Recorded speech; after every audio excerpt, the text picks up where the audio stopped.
Time is a quiet intruder. It enters without permission, rearranging your life while you're too distracted to notice. You don't hear its footsteps, yet you feel its fingerprints on everything you be and below it. And as you listen now, something strange happens. You become aware of its presence, of the subtle pull reminding you that the moment you're experiencing has already disappeared. But what if everything you believe about time is wrong? What if the flow you trust, the rhythm you cling to, is nothing more than a beautifully crafted illusion inside your mind? Imagine, just for a moment, that time isn't moving at all. Imagine that you're the one drifting, sliding across moments that already exist. Every heartbeat, every memory, every dream, not unfolding, but already there. And right here, in this breath, you stand at the edge of that illusion, ready to step into a truth far more unsettling and far more extraordinary. Picture your life as an endless gallery, each moment preserved like a painting hanging in stillness. You walk through these rooms one at a time, believing there is a beginning, a middle, and an end. Past behind you, future waiting ahead. But the universe doesn't see this gallery as a corridor. It sees it as a vast, interconnected landscape, where every moment your joys, your failures, your turning points exist simultaneously. Your brain, however, can't comprehend such chaos. So it creates order. It stitches the infinite into a neat sequence and whispers, "This is time," and you trust it because the illusion feels safe, predictable, linear. You never question it, but something deep inside you knows the truth. You've felt it in déjà vu, in memories that don't seem fully yours, in the strange elasticity of moments that pass too quickly or last forever. And today, you are stepping beyond that illusion not to escape reality, but to finally meet it. Modern physics reveals a universe far stranger than intuition allows. Space and time are not separate there, threads of the same fabric, twisting and bending as gravity and speed pull at them. Time slows when you move faster. It stretches in powerful gravitational fields. It behaves differently on mountaintops than it does at sea level. Einstein proved that time is not universal, that your seconds are not the same as mine, and if time is not absolute, then the flow we trust is nothing more than a local phenomenon, a story our brains tell to make sense of reality. Meanwhile, neuroscience exposes an equally shocking truth. We don't perceive time, we assemble Italiano. Your brain buffers reality by a fraction of a second, smoothing delays, stitching sensory fragments into a single seamless no. What you're re-experiencing in this moment is not the present. Esta brain es pesques. A reconstruction, a memory masquerading as reality. The world you think you're living in is always slightly behind. Everything, every sound, every touch, every breath reaches your brain late, and yet your mind works tirelessly to mask this delay. It rewrites the order of events. It blends milliseconds into a stable reality, and then it adds predictions, tiny anticipations of what will happen next, because the brain must guess in order to keep you alive. This means your experience of the future is partly a hallucination, a projection of expected events layered over raw sensory input. The past is fragile unedited archive. The present is artificially smoothed reconstruction. The future is speculation disguised as certainty. Time, therefore, is not a flowing river, but a mosaic constructed piece by piece. And in recognizing this, you begin to sense how unstable your reality truly is. How delicate, how astonishing. Perhaps that's why time feels heavier in some periods and lighter in others. Why childhood summer days stretched endlessly, filling your memory with colors and textures so vivid they still echo inside you. Back then, the world was unfamiliar. Your brain recorded everything in high resolution. But as you grow older, predictability sets in. Days blur. Weeks evaporate. Years compress into something that feels thinner than it should. It's not that time moves faster, it's that your awareness dims. You stop noticing. You stop paying attention. And the brain, efficient and indifferent, stops recording the mundane. This is why the present feels smaller the older you become. Not because you're rerunning out of time, but because you're running out of newness. And within that realization lies a quiet melancholy and an unexpected hope. When a man fell into a canyon in 2007, he reported the fall lasting minutes. In reality, it was 3 seconds. A mountaineer trapped under ice saw an entire lifetime's worth of memories in less than half a second. Astronauts circling Earth age milliseconds slower than us, because time bends with speed. Deep-sea divers lose all sense of hours, as sensory input fades into monotony. These experiences are wildly different, and yet each reveals a profound truth. Time is subjective. It expands under fear. It collapses under routine. It stretches under adrenaline.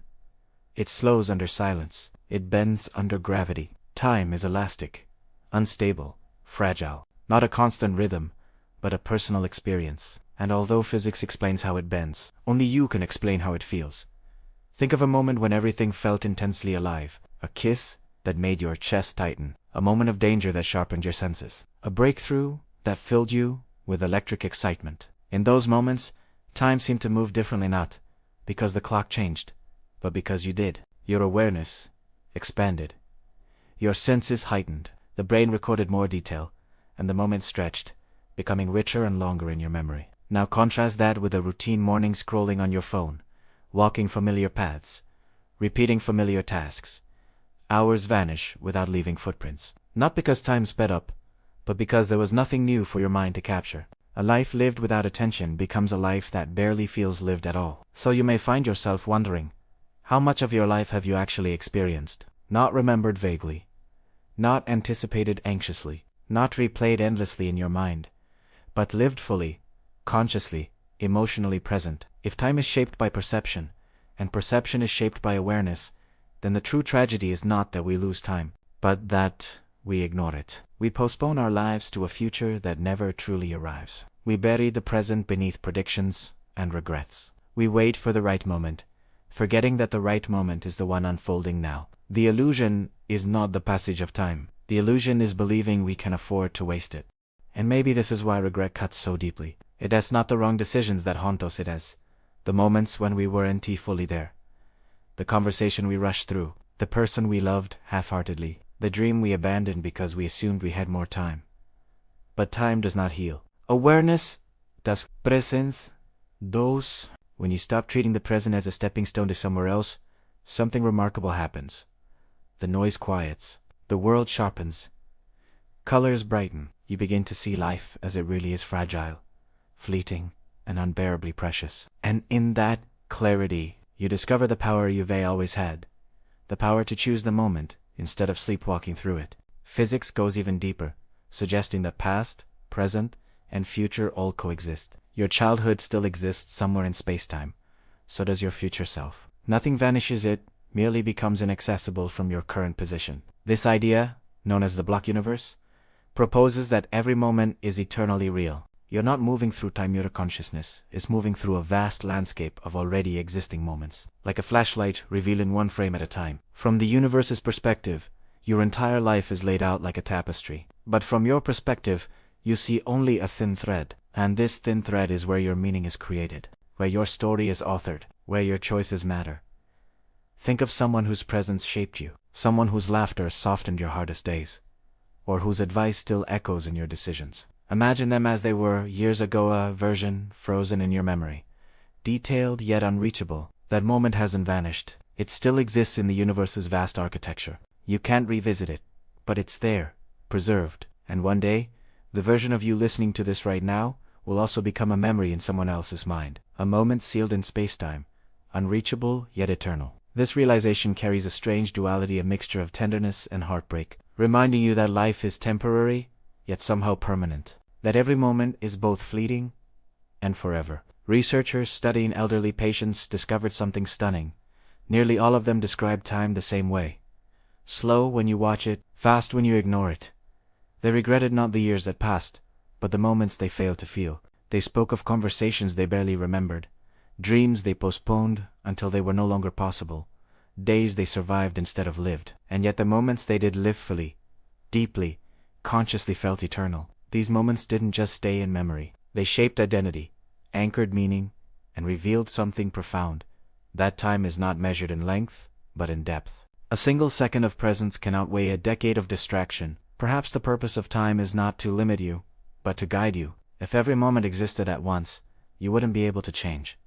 You wouldn't be able to grow. You wouldn't be able to love with urgency, or dream with intention, or choose with conviction. Time forces you to move, one moment at a time, so that you can become someone different than you were, so that you can feel the beauty of beginnings, the sting of endings, and the meaning born from everything in between. Time is not a prison, it's a teacher, a sculptor, a quiet companion shaping you through the rhythm of presence and loss. And when you recognize this, you stop fearing time. and you begin honoring it. When you understand the illusion of time, you don't become detached from life, you become more connected to it. You slow down. You notice things you once ignored. The warmth in someone's voice, the softness of morning light, the way your breath rises and falls without permission. You begin to realize that time doesn't rush you, you rush yourself. The universe doesn't demand speed, you do. And every moment you pause, every second you fully inhabit, becomes a small rebellion against the illusion that life must always move quickly. In that stillness, you rediscover something sacred, the ability to truly exist. And now, as this narrative draws to a close, I invite you to feel the gravity of this moment, the subtle vibration of your breath, the quiet awareness settling in your chest. This is the present, not the reconstructed version your brain usually offers, but the one you're choosing to inhabit. Time may be an illusion, but meaning is not. Awareness is not. Presence is not. And you hold the power to make every second expand into something unforgettable. So step gently into the rest of your life. Carry this awareness with you. And remember, you're not losing time. You're rediscovering it.